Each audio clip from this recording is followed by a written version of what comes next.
Hey there, everyone, and welcome to Alien Investigations, a channel dedicated to the X-Files Collectible Card Game. I'm Steven, and you're watching Tips of the Trade.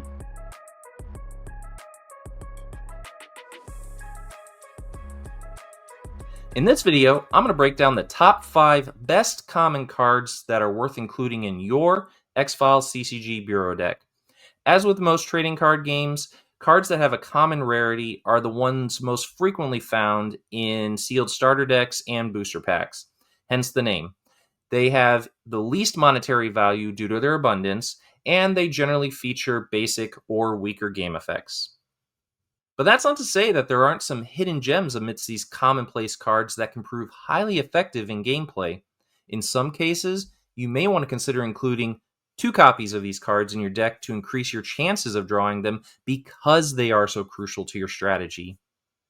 Let's get started with number 5, and that is Ambush, which is commonly available in both the Premier Edition and the Truth Is Out There 2nd Edition.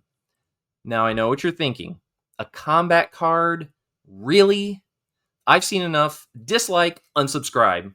Now, hang on. Just before you do that, hear me out. While granted, Ambush only comes into play during the combat subroutine, which is to say, when an adversary has forced combat onto a team of agents, this card has a purple cost emblem on it, which means that it can be used by either the investigating player or the conspiracy player, which gives it range in terms of playability. And again, I know what you're thinking. So what? Lots of X-Files cards have that. You don't have the first clue what you're talking about, do you? Dislike, unsubscribe. Hang on a second. Ambush is a worthy card not just because it can be used by either player, but its effect allows the card owner to negate all damage from long-range combat brought on by the opposing side, while still allowing the controlling player's combatant to deal its own LRC damage. Getting in that first punch is advantageous and can make all the difference in how the combat plays out.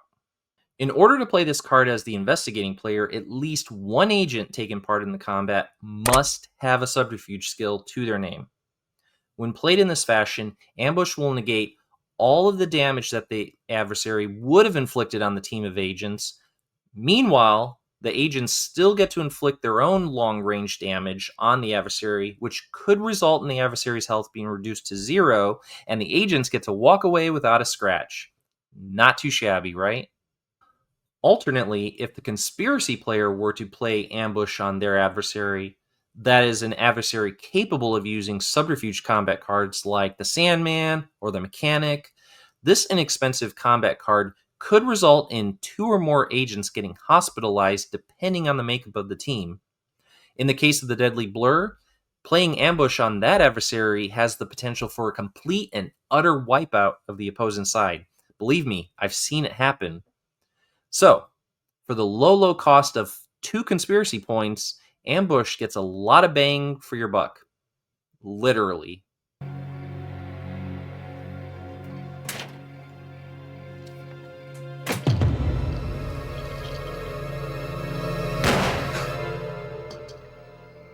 Dad? Dad? Let's move on to number 4, Car Troubles. Common to only the Truth Is Out There 2nd Edition set, Car Troubles is a handy and inexpensive bluff that prevents a large team of agents from converging onto a single site, which can reduce the total amount of skill being applied to the site skill check and render the 2 remaining agents at the site vulnerable to an adversary attack. An adversary would obviously fare a lot better against a team of 2 rather than a team of 4 or 5. So much for strength in numbers, right? Playing this bluff face down at a site reduces its cost to 2 conspiracy points, which is bargain basement prices as conspiracy cards go. And it should leave plenty in the bank for an additional card to be played like, say, computer access denied or authorized access only. And so, while most of the opposing player's agents are waiting by the side of the road for AAA to arrive, the 2 remaining agents at the site can be forced into a skill check that they can't possibly make effectively ending the investigation. So no matter what combination of agents your opponent is bringing to this matchup, Car Troubles is a worthy inclusion that, especially if it's played in conjunction with another conspiracy card, will crash and burn most investigations.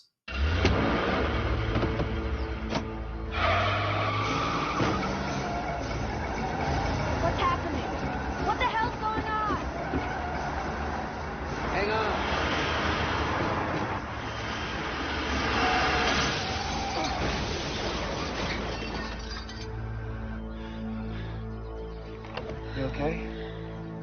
Yeah. Now we come to number 3, hard evidence. This common event card from both Premier and Truth Is Out There edition is a staple when playing the advanced version of X-Files CCG. You'd be remiss not to include 2 copies of this card in your deck.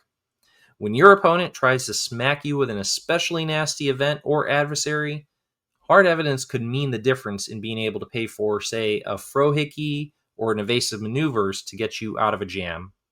Additionally, when some of your agents are recovering in the ICU after a run-in with the alien bounty hunter, hard evidence can be an effective substitute for the resource points not generated by those hospitalized agents. In short, don't scrimp on the hard evidence when building your decks. After all, the harder the evidence, the stronger the case.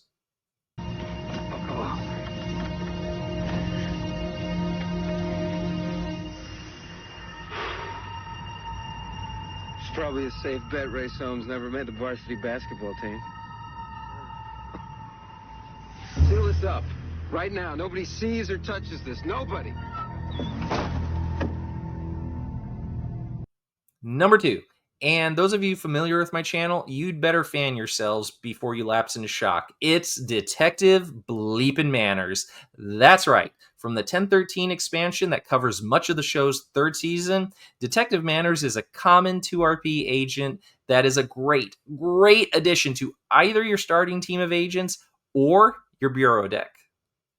As a starting agent, Detective Manners' low cost allows him to nicely round out a team of agents that's hovering just south of the 20 RP maximum allowed for a starting team. His 2-time game effect allows you to pull a witness from the Bureau deck whenever you're in a jam.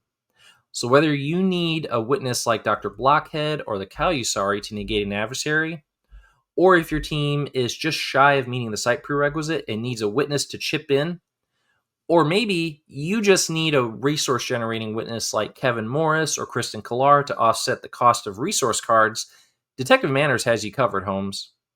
But wait, what was that I said earlier about Manners being a worthwhile addition to your Bureau deck? Little known fact, you can include agent cards in your Bureau deck, and whenever you get one in your hand, you can pay the resource cost listed on the agent card to play the agent during the deployment phase. And at that point, the agent becomes a temporary member of your agent team. So while you cannot use the agent's game effect, all of the agent's various skills are at your disposal until the end of the turn. So what makes Manners so great as a temporary agent, huh? Remember, he only costs a measly 2 resource points, and you're getting all the bleeping skills that come with him. Let's compare that to, I don't know, let's say Emil and Zoe. Oh, hey, check it out. It's Seth Green. Fancy that, right? So this witness adds 2 observation, a one-time 2 observation to a skill check for the cost of, again, 2 resource points. Same as Detective Manners, right? But in addition to his 2 observation, Detective Manners also provides 1 criminal investigation, 1 evidence collection, 1 long-range combat, and 1 close-range combat. Even Manners himself can't fish out a witness from the Bureau deck with that kind of mileage. So if y'all agree with me that Detective Manners is an all-around great card, let me hear you say... Woo! Yeah, that's a bleeping dead alien body if I ever bleeping saw one. And finally, the number 1 common X-Files CCG card that you absolutely don't want to leave home without is... Langley. Of course it's Langley. And just to note that the Premier Edition version of this staple card has a common rarity, unlike the 2nd Edition version. As the best line of defense against those pesky bluff cards, what more can you say about Langley, right? Every player should have 2 copies of Langley in their deck. After all, his Kung Fu is the best. Lone gunman. It's Mulder. Turn the tape recorder off. Okay, it's off. Turn it off. It's off already. How would you like to have on your front page the first substantiated photo of an extraterrestrial biological entity? No way. An EBE? What do we have to do? Just hack me some identification numbers. And there you have it. So let me know what your thoughts are in the comments section. Which of these common cards do you routinely include in your decks? And if you enjoyed this video, be sure to give it a thumbs up right after you investigate that subscribe button.